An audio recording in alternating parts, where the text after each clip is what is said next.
you deal with an item where your constituents as a whole differ from your personal view and perspective? I get the philosophical one to go fill up with philosophical.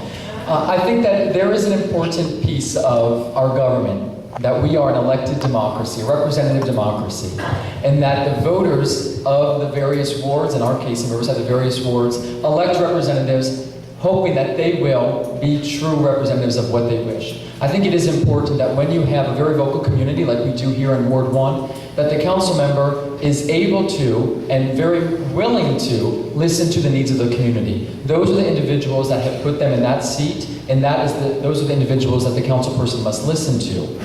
However, there are also pieces that you receive from various members of the community, sometimes some that are louder than others, and it is important to maintain a balance in the community and ensuring that one voice in the community does not become louder than another, and ensuring that neighborhood groups, community members are all listened to equally and fairly.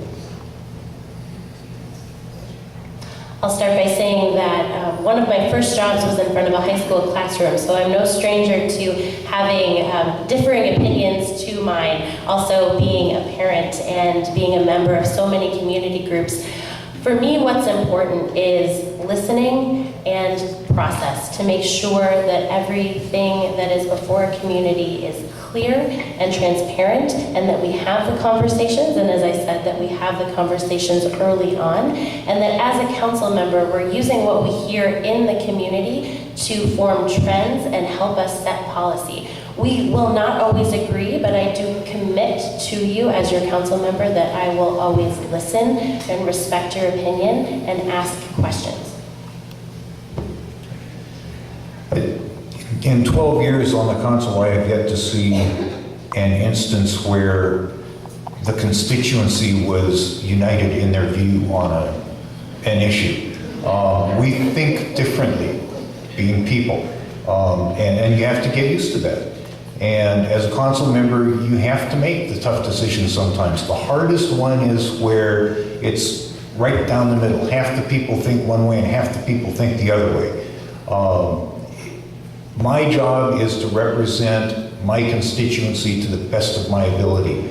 When I have some information that the constituency may not, it's my job to try to share that and explain why that influences my vote to go a way that would be different than some of you might wish. There will always be others of you, though, who think I did the right thing.